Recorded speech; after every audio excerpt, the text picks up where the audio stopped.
Welcome back to Boys and Ghouls Film Review, folks. I'm your host, Sarah Stephenson. This is my co-host, Mike Stephenson. Hi, guys. So tonight we will be reviewing a Bollywood-type movie called Aladin, which was released in 2009. Now, the reason why we're doing this, two reasons. We haven't done a Bollywood before. It's a fantasy, and we do fantasy. And we thought it was about time to give, say, a non-American, non-English speaking, not UK, not Australian, another movie a chance to be reviewed. Last year we reviewed the web series Aladin, and that was another, well, not Bollywood, but more of a Hindu-related movie too. There you go then. So here we go. I'm going to run through the usuals, and anyone in India or anywhere else who happens to be of Indian extraction, please forgive me for the pronunciations of these names. I do not know how to say them properly. Okay. Produced by Sujoy Ghosh, maybe, and Sunil A. Lula. Directed by Sujoy Ghosh. Written by Sujoy Ghosh, Suresh Nair, and Ritesh Shah. I hope it's the right pronunciation. Okay, now insofar as budget and box office go, I have no idea of the budget. Cannot find anything on it. And it's supposed to have been a theatrical flop from a box office perspective. But don't take their word. No. I'm not going by the money take, as if from a flop from a money perspective. That's what I just said. I know. Now, and it's in. It says it made 10.9 crore, whatever. Yeah, which is an Indian Sri Lankan sort of currency. Now I'm trying to figure out what it is. I think it made a little under $1 million American. Don't know. Not 100% sure. Maybe someone can correct me on it later on. But financially, it was not a success. But we've looked at it, and we think it's a good, fun movie if you like Bollywood-style movies. Agreed. Yeah. They like the fantasy, and they don't mind putting a bit of song and dance in it. And this happens to have a little bit of that in it, dance routines and some singing and stuff and whatever. And it's not a bad storyline. It's a modern adaptation of Aladdin. Yeah. So, I'm going to. There's quite a few people listed in the cast, but I'm just going to do the main ones. That's good. Here we go. Okay. Ritesh Deshmukh, it plays Aladdin. Amitabh Bachchan plays Genius, the genie for lamp. Jacqueline Fernandez, that's an easy one to say. She plays Jasmine. This is her first production. Her first movie she was in, yeah. And actually, she did university or something in Australia, in Sydney, I think, when she was a younger lady. So, cool. But I saw another movie sometime later, and her English is very good. Anyway, and Sanjay Dutt plays Jafar, the Ringmaster. Don't ask me, but throughout this movie, they never mentioned what's his face's name. They call him just the Ringmaster. Meaning, I don't think they even bothered to introduce him as Jafar or anything like that. Hey, there's Ringmaster over there. Yeah, he's the only. Well, then again, he's the only antagonist in this movie. So, and Jafar's a really good name for a nasty guy because he's shown up in so many other Aladdin movies, hasn't he? Give or take. Give or take. Now, just a quick thing about some of the actors. Go on. Ritesh, the guy who plays Aladdin, Ritesh Deshmukh. He was born in 1978. Indian actor, obviously. He's a television presenter and a film producer. And he does a lot of Hindi-type movies. Okay? Cool. Yeah. He's been in many movies as far as I can see. Jacqueline Fernandez, as Sarah said, this is her first role. And she is. She's got a handful of things to here. She's a Sri Lankan actress, former model, and the winner of the Miss Universe Sri Lanka pageant of 2006.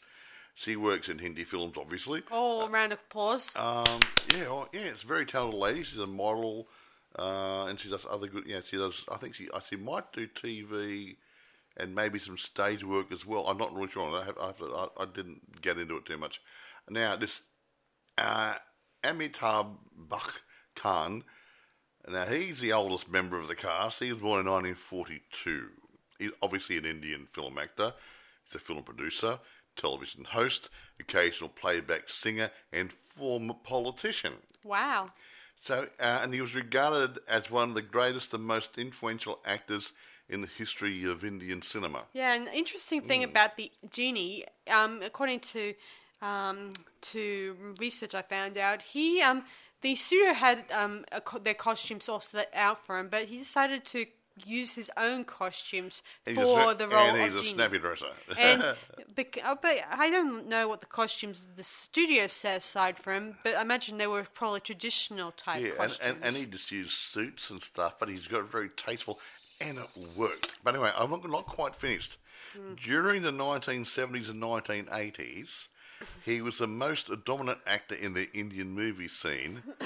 The French director Francois Truffaut called him a one-man industry. Sweet. And that's what you call a real talent, and that's a really good compliment from another country. So, yeah.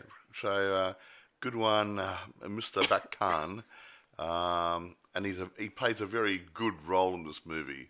Yeah. So, shall I start rolling into the story? I don't think anything else I want to do before I introduce it. No.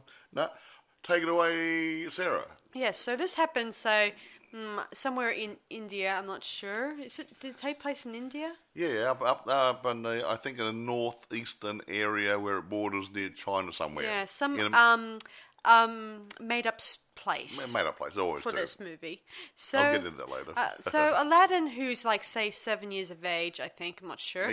No, younger than that. Younger, maybe. Yeah. His parents are about to head off to Tibet or something to find the lost lamp of Aladin. And his father's a bit like an archaeologist. I don't know if he's full-time or part-time or a hobby, but he found it. Yeah, and while they were searching for it, someone else was searching for it, and the Ringmaster.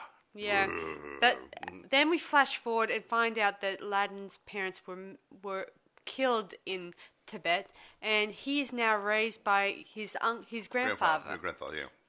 And say a few years later, he's at school. He's probably 12 years of age, and he's treated really rudely by other students. Hey, Aladdin, rub my lamp and make the genie appear. That sort of stuff. As kids would do. Yeah. See, his name is exactly like Aladdin from the legends, and everyone knows the legend, obviously.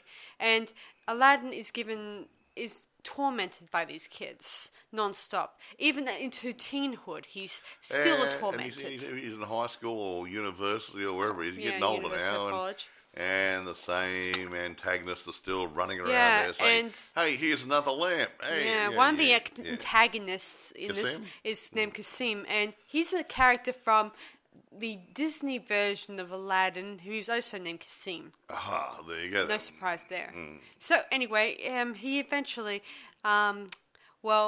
he's given trying to get confidence from his friend who works at a cafe, and her cooking is, well, not really good. Not very good, no. Yeah, yeah, and anyway, meanwhile, the Ringmaster is on the trail of finding either the lamp and a special mirror that could helpfully give him back his magical powers. Yeah. So he was a naughty genie. Genies have got a code and rules they have to obey, and part of it is you can't use your magic for your own self, obviously. And if whoever is the owner of the lamp, you have to grant him those 3 wishes. So he jacked up again about this. He didn't want to do it, and he wanted to be really selfish and do his own thing. And hence they took his genie ship away from him. He had no magical powers, but he was still an immortal. Yeah. Anyway, he's kind of eventually gets the one of the piece of the lamp, but I'll explain how he got a little bit of a piece of the lamp. I won't explain now. Yeah, but there's some little like a figurehead of a head, face or something on the side of the lamp, which got, well, Sarah tell you how a bit of a lion head separated, on it. A lion's head or something, and he had that, and that protected him from the other genies as well. Yeah, that will explain later. But that's why he hasn't been tapped by anybody. Yeah, so moving on. So Aladin he eventually meets a new classmate who is an exchange student named Jasmine. And she's beautiful. Gorgeous. I mean, if I was a young man and single. Yeah, and they have a theme song for their moment. It's called You're the One, Baby, You're the One. Of course, I'm going to sing it, obviously. She needs to get singing Again, lessons. most of the rest of the words are in Hindu, and I'm not going to sing them, obviously. Yeah, there are a lot of Hindi words. And I don't want to get them wrong anyway. The music, dance routines and the music and the singing, everything's great. Even Yeah. if they don't understand a word they're saying. Of course, Kasim, he's also smitten by Jasmine, and he wants to make Aladin look foolish. And of course, to make things even worse, today is Aladin's birthday. Hey, just Hooray! stop a minute. Remember in Beauty and the Beast? Vaguely. You had, what's the guy that always up himself? That would be Gaston. Gaston had the thing that I'm wonderful, I'm fantastic, and he wanted to, hey, there's a beautiful girl over there, I want her for me, and no one stood a chance, and he'd push away anybody who got in the way. Same sort of thing with Kasim. Yeah. So Kasim is bent on trying to make Aladin look foolish and embarrass him in front of Jasmine. So he arranges to have a party thrown for Aladin, and Jasmine is willing to help a little bit, just for And Kasim, being a good friend of Aladin, suggested she buy him a lamp for his birthday. Yeah, and lo and behold, this turns out to be the special lamp that his father had been looking for. Yeah, how it got in an antique store, we'll never even know. Well, someone found it, didn't they? And they said, what's this? And they took it there, and it's been in an antique shop, and that was bought, or a curio shop, or whatever. It had a funny name, like Mystical Things or something. Yeah, Mystical or Things. Weird Stuff, or whatever. Sounds a little bit like that Stephen King movie called Needful Things. Needful Things, yeah. Anyway, moving back along. So, Aladin, who's not really 100% interested in going to this party, goes anyway because he thinks it's his only chance of hanging out with Jasmine. So he goes and he gets a little embarrassed by getting a gift that's hints of the lamp. He rubs it, and then something really does happen. It takes a while to get going. Well, the genie's been stuck there for a while. Yeah, eventually he pops out, and like I said before, he's not traditional genie in this. He's dressed in a very nice suit. Yeah, he looks really good. Very up to market, if that's the word for it. And trendy. Trendy. And of course we have a singing number and dancing, and it's really fun. Yeah. And Aladin feels at first of it a little embarrassed being dancing around. Being dragged into it. Yeah. And Aladin's very conservative at the beginning of the movie. Yeah, he doesn't. And unsure of himself. Yeah, he's and a very It's unconfident like a coming person. of age movie, isn't it? Really. Yeah. Yeah, he's a very unconfident person because he feels he doesn't like being the center of the crowd, if that's the word. Yeah, somewhat. Yeah. So anyway, Aladin heads off. He doesn't, and the genie follows and appears as a statue and appears in different corners of the street. He's trying to break it out. Aladdin doesn't want to do the three wishes bit. Yeah, see. Yeah. He tries to offer him ideas like money, ice cream, all that stuff. And Aladin is unsure about what to wish for. Actually, I'll stop there. The genie has, I think he said, one last contract to fulfill, and then he's released as a genie. Well, he doesn't have to be a genie anymore. And Aladin is his last customer, or his last owner of the lamp, or whatever you will. Yeah. So, anyway, Aladin is, chosen for this thing. So, anyway, moving on. He eventually shows him more of his powers, and this is another song. And I like this one because it's really cool. It has a lot of dances and stuff like that. And Mike probably likes the dances. Actually, those Indian ladies and some of the guys for the girls. So the girls watch this. Some of the guys look pretty good. They're very, very attractive girls and young men. They look really good, and of course, Aladin still and costumes are great. And Aladin's still not convinced, and thinks that Genie or Genius, I should say. Oh, his name was Genius instead of Genie. Yeah, I don't know why. I think it's kind of clever. Play on words, a little bit more funny. Anyway, so he then lets Aladin sleep on it. He grabs his nose, and he ends up blowing up like a balloon, and then pop. Yeah. Next moment, we wake up. Yeah, but another point, of course, Aladdin doesn't make his wishes. The genie gets into his head while he's asleep. Yeah, he does. And he finds out from there that Aladdin is fantasizing about Jasmine. Who wouldn't? And he says, I could do this. I can make her fall in love with you. And he tells him to say this in a very funny interpretation. Says, I don't know how to say it because it's not really some important. strange sort of, you make my fantasy come true, or something rather, some weird. Yeah, so he wishes this, and she's like while acting he's asleep. And she acts like an obedient servant, Yeah, if you will. who's not like a robot, but she's smothering him. He can't do anything. He can't lift a finger. He can't do that. He can't walk down the street by himself. He can't go to the toilet by himself. He can't do nothing without her hanging around. Anyway, we have a dance sequence, and eventually Aladdin begs dear old genius to stop this. Yeah. And eventually it's all back to normal, and everyone's forgotten. But that was his second wish, though. Yeah, so second wish gone.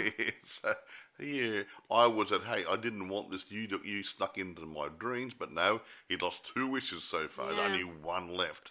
Yeah, so Aladdin has to be smart here now. So he figures out what he wants. He wants Jasmine, but he wants her to win her love. Yeah, naturally, like anybody else would. Yes, so the genie starts to act like a guide, an ordinary guy trying to help another guy win the love of the fair maiden. Yeah, before I continue, he introduces Genius as his cousin. Although most people don't believe it. His cousin or his uncle, his father's cousin or something or other. Well, they just say his uncle. His cousin. It looks pretty old though for his cousin. Yeah, no one believes it for a second. Nah, he's been there's a bit of an age difference here, yeah. Anyway, it doesn't matter. So, at first, Aladdin tries some simple things, like even asking her to dance at a disco, and it doesn't work out because Genie tells another student that Aladdin has to go first because he has diarrhea. Yeah. So that was an ongoing joke for a few minutes. Yeah, and that didn't go so well, especially when the student went and approached Jasmine and said that Aladdin has diarrhea. Yeah. How's your bottom going? Can we go tonight? And then Aladdin tries to approach Jasmine again when she's doing karate. She's a bit of a she's very old fitness person. Yeah, it took me back to police academy of that. The sergeant or whatever the girls do in their martial arts. I know who you're talking about. Okay. It kind of humiliated him in front of her and everyone else. And so his last chance was to serenade her in a beautiful way, where he sings a beautiful that same love song I mentioned. Yeah. And it was very romantic, and there's a bit of a dream sequence. Whose voice was being used? I don't know. Yeah, because I got the impression that he couldn't really sing, so the genie might have been giving him making his voice work. I don't know. But, Anyway, there was a bit of a dream sequence where they're dressed in. She's dressed in a beautiful white gown, and they're dancing in a romantic fashion. Yeah, that was more of a dream fantasy sequence. Yeah. After this, the next morning, Jasmine approaches Aladdin and asks him, "Have you got over your diarrhea?" and Genie said, "It's all cleared up." And he's all better now, yes. Yes. And Jasmine suggests, "Oh, great. I was thinking maybe we should go out for dinner, this evening." And Aladdin says, yes, let's do that. Sounds like a cool idea. So Aladdin dresses up for the occasion, wears his suit. Yeah, and he said, he's very conservative, and he said, I look like a waiter. Yeah, and he went out anyway, and the waiters were dressed exactly the same as he was. Yeah, so maybe he should have tied his dress up a tad. Aladdin feels a bit self-conscious, but Jasmine thinks it's nice, classy. I like the other bit. The waiter walks up, says, "Nice suit." Yeah.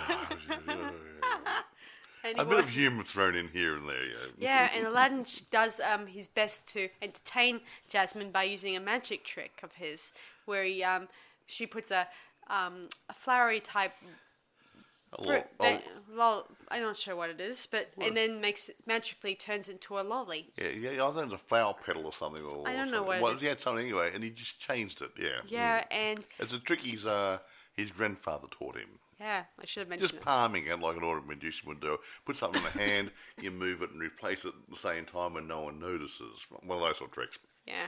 So anyway, quite good at, actually. Yeah. While the date's going well, dear old Genie decides to move things around by getting Kasim to hear about Aladin going out with Jasmine. So he makes Kasim fall in love with. No, he actually. Kasim comes to the restaurant and he demands that Aladin breaks it off this date, and Aladin decides to tell him the truth about how he was able to get Jasmine out, and says, I had this genie, I rubbed it, and I was given 3 wishes instead of 1, and he's finally given me some good advice on how to win Jasmine over. And eventually Jasmine appears. She went to the toilet to do whatever, and then Aladdin's pretty much using his new confidence, finally says that Kasim is not able to take you to the student ball. There's a student ball coming up, so... Yeah, school ball, student ball, something or other. Yeah, and Jasmine says, oh, thank gosh, now I can ask Aladdin out. Yay! Hey, she really liked him, but he didn't have the confidence to ask her out. Yeah, and Kasim is like... Hands up, guys. How many of you guys out there had the same problem when you're a young man asking a really hot dish out on a date? Yeah, and Kasim's like, you must be blind. Don't you see he's dressed like a waiter? And then Genie appears, and then he takes Kasim by the ear and throws him out. Not bad, no fart. Yeah, no bugger, yeah. And eventually, like that, he gets both him and his one of the boys to follow a garbage truck, making out that they're in love with it. They love the garbage in the truck. Anyway, poor Kasim. Yeah, now Aladdin is free to date Jasmine in the scene, and meanwhile, Genius decides to go for a walk, and there he confronts his rival, Ringmaster, and they talk about how they sworn to, obey humans and do their jobs and stuff, but Ringmaster broke that rule. Yeah, and he was wanting to get his power back. Yeah. Anyway, so... Actually, supposedly, Ringmaster was supposed to have lost his power. But he still had some power, so... Yeah. Interesting. Well, anyway, Genius tries to fight back, but somehow, of course, he has the little piece of the lamp to protect him from Genie's power. Now, that gets back to what we were talking about before. There's a part was broken off the lamp, and whoever holds the lamp or part of it is protected from danger. Yes. From other genies or whatever. And dear old the Ringmaster wants to kill Aladdin in order to obtain this lamp. Yeah, so he gets the whole lot together. Yeah, and also Aladdin sort of is the only one who could probably defeat the Ringmaster, I think it was. Supposedly. Yes. Yeah. He's like destined to do that. Yeah, a bit like Aladdin in the old thing that we got someone of pure heart and that sort of stuff, Mm-hmm. Yeah.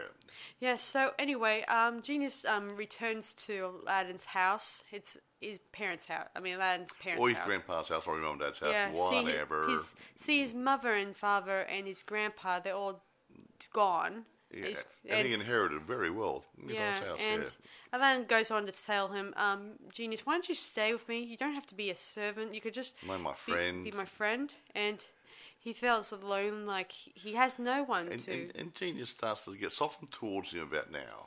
A bit more. Yeah, and he says that he'll always be with him. Yeah. Even if I go away, I'll be with you. Yeah, that sort of stuff. Anyway, but then does the Ringmaster knock on the door? Well, later the next morning, the Ringmaster does come to the door, dressed in plain clothes, and tells Aladdin the truth, the full truth of what happened to him. What's next to his version of the truth?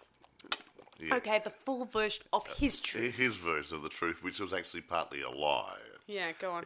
He actually said that the genie was responsible for his parents' death. whereas actually the ringmaster was responsible. The genie had no power to do that. Yeah, Aladdin hears this and he gets annoyed. He walks annoyed, and then he walks out, and then he gets confronted by a few of Ringmaster's associates. Now wait a minute. He tells Aladdin has an argument with Genius first, and he tells him to leave. I don't want to see you again. Yeah. And the genie, Genius, he walks out. He's sort of broken-hearted because he thought he was starting to feel for Aladdin. Yeah, as a friend. He's a bit like family. He had that bond happening with him, and he was just get out of my life. I don't want to see you, that sort of stuff. And yeah, eventually. he was heartbroken. Yeah, so Aladdin heads out, and he gets attacked by a few of the Ringmaster's associates. And their old genius decides to quickly step in and try to help Aladdin along the way. As a friend would. Yeah. But meanwhile, while this is happening, the Ringmaster discovers the lamp, and he puts the pieces together, and he then rubs it, and the old genie gets zapped. Yeah, and he becomes Ringmaster's slave, sort of. Sort of. Anyway, so his first wish is he wants Genius to kill Aladdin, and Aladdin is unaware. Well, he didn't know about that. Know about this, and Genius tries to go over there, but he fights the power off, and by fighting against your current master, your powers are stripped. Yeah, from you become mortal. Yes. And then this is where we find out that Genius tells the full truth of what happened with Aladdin's parents and stuff. See, Aladdin was with them when they were discovered in Tibet at the time, and he was, in his innocent capacity, found the lamp. Yeah. And he then, unaware, just took one of the pieces and gives it to Ringmaster. Remember, he's a little kid, bear in mind. Yeah. But anyway, Mummy had a chance to make one wish to get Aladdin safely away. Yeah, she kind of grabs the lamp and she rubs it and asks Genie for help. But had no time to make a wish to save themselves. Yeah. So eventually, while Genie is saving Aladdin's from Ringmaster, both Aladdin's mum and dad, they get caught in an avalanche. Yeah. Because Aladdin's dad took out a gun and tried to shoot Ringmaster. It didn't work. It didn't work, and that's pretty much what happened. Anyway, moving on. So, Genius goes on about explaining to Aladdin that you're destined to defeat the Ringmaster guy. And all that stuff, and it has to takes place when a special meteor. It's a meteor which goes around and passes past the Earth about every million years. Believe it or not. Yes. See, the object of the mirror it has unique powers, and in order for Ringmaster to get his powers back, he must try to capture the image. See, the mirror is sort of a magic mirror, so if it's positioned in the right position of where the meteorite is going to get appear, reflection and so they'll be able to grab it and stuff. And this, as I said before, this mirror is a very interesting mirror that can do some awesome stuff. Exactly. Anyway, and this place they have to go to in order to get to the meteorite. I mean the mirror. Is to take place at the student ball of sorts. So, well, no doubt they all got dressed up and they start attending the ball. It's a masquerade party too, mate. Yeah, and it's a really awesome one. A lot of Didn't Aladdin go to Clint Eastwood or something like that? Yeah, dressed in cowboy stuff. Looked funny, really. Yeah, rather nice. And Rich had Ringmaster blended in quite nicely, so these travelling henchmen who dressed like circus freaks. Yeah, and Jasmine looked great in her leather outfit. Oh, yes, Catwoman, eat your heart out. Oh. Yeah. And of course, we have another dance sequence. And then the Ringmaster broke open the ceiling in order for them to start the ritual. And they scare away all the party goers and stuff. And Aladdin and Genius starts to fight these baddie guys off. Yeah, and it actually wasn't a bad fight scene. Yeah, of course. In the end, Genius gets stabbed by the naughty guys. Ringmaster guy. And we thought, oh no, he's going to die. He's mortal. Mm-hmm. Yeah. But what happened? Well, as the Ringmaster places the mirror onto the ground, and we see the meteor. The image of the meteor, right? Yeah, and then Aladin quickly tries to jump and tries to grab it himself. And he did. And he does. And, of course, Ringmaster, using his own influences, tries to tell him that if you so much as give Genius back his powers, your girlfriend will get killed, even though she can look after herself. She's pretty damn good. Mm-hmm. Yeah, she practically shows her abilities a lot. Yeah. By fighting off the bad guys.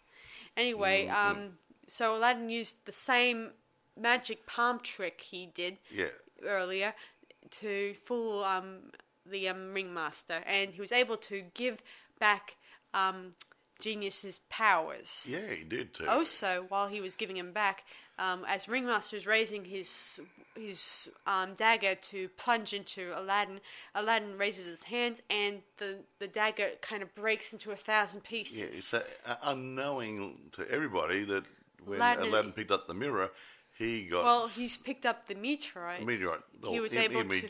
See, he is able to have genie powers too. Well, yeah, not as much as the genie, but he had some of the powers, so he could protect himself quite easily. Yeah. Eventually, Genius is resurrected, and he then was able to defeat... They were able to defeat the Ringmaster, and he gets zapped into the mirror, and then... They broke the mirror. Yeah. Damn. Don't know what happens to the henchman. Doesn't really matter. Anyway, the next morning, we watch Aladin and Jasmine and Genius walking down the road, and they see Kasim still serenading his garbage. Yeah. And eventually, Genius takes away the spell, and Kasim is really pissed, angry. And shouldn't say pissed. Kitties might be listening. But dear old Aladin finally is able to use his confidence and his new powers to do one final trick on Kasim. And, well, he can look after himself now, old Aladin.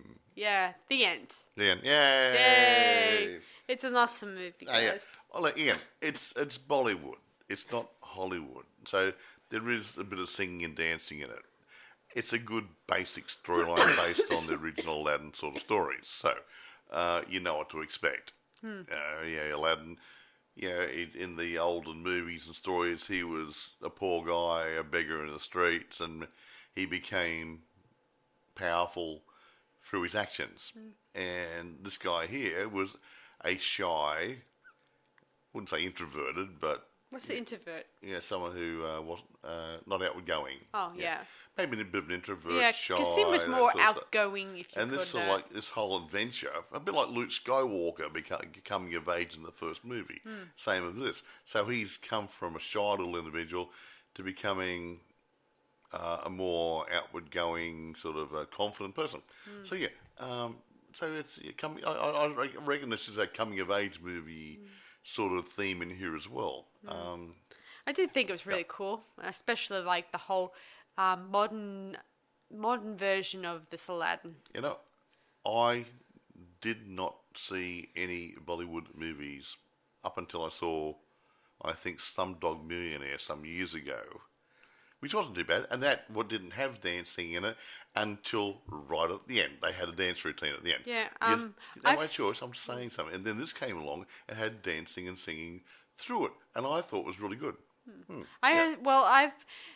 This is probably my second Bollywood type movie I watched. The other one was called Bride and Prejudice, which is a Jane Austen, a Bollywood type style of movie. Any good? It was pretty good. Yeah. It's funny and it has a good mixture of humour in it. I mean, see, the Indian people, they have a different take on humour. I mean, American humour is different to Australian humour. Australian humour is a bit different to English humour, etc., etc. And again, India's got their own take on humour. So yeah, it's refreshing to see something different.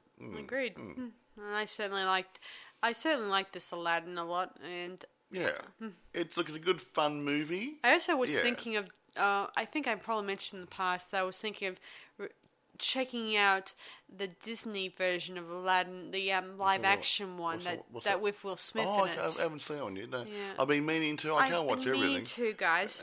We might look at that in a couple of months' time. We might review that one. Not just yet. Yeah, can't make a habit of reviewing. We're doing Bollywood and Aladdin movies, and because we did what the other one we did recently. We did Arabian Nights, was it? Yeah. Yeah. Yeah, can't make it a habit of reviewing too many of We don't do too much the same sort of stuff. I mean, we might do some things like, well, I think we did the Alien movies and a few things like that. And we've already reviewed a few. The other day, Stephen King. Yeah, we did. So we will do. Main movies and sequels, whether it's a franchise or not, occasionally. And the occasional, based off a book type movie. Yeah, these, to me, they're better. If you get a good, strong storyline and a damn good screenwriter who can see what the author saw, you can really have a good script happening, and you've got a good DOP comes along. What more do you want? And another thing about the scene where the comet soars towards the Earth, it copied from the famous Arrival to Earth scene from Transformers that was done in 2007. Well, there you go then. Does explain a lot. Anyway, I do think this movie is. Yeah. What should we rate this one? Well, maybe almost. I was trying to think. See how do you put it? I can't say anything about the reception because I don't know anything about it. But I can see probably why it did in box office good. Because maybe not even all Indians want to see a musical sort of thing like this. So it's like, might have limited take, and then it wouldn't have been distributed worldwide. So, yeah, but still, I think it's a good fine movie. I don't know if it's independent. It looks independent. Because of all the people, one guy did all that stuff. What's his name? The guy produced it, directed, and wrote the story and stuff. This Sujoy Ghosh. He produced, directed, and wrote it. Now, I mean, to me, that's dedication. That's dedication, and that's the talent. But I noticed something there. One of the people in it, I think it's Aladdin's mum, was played by somebody called Sohini Ghosh. It could be his wife or his daughter or somebody. So, I mean, all the family, hey guys. But I like independent guys doing it. Instead of being, I'm tied to a studio and they're going to tell me what to do. This guy had his own vision. He wrote the story. He directed it. He wrote it, produced it, a whole lot. And yeah, it's refreshing. I like independence for that reason. It's different, and that's why I like this movie. Aha! Yay!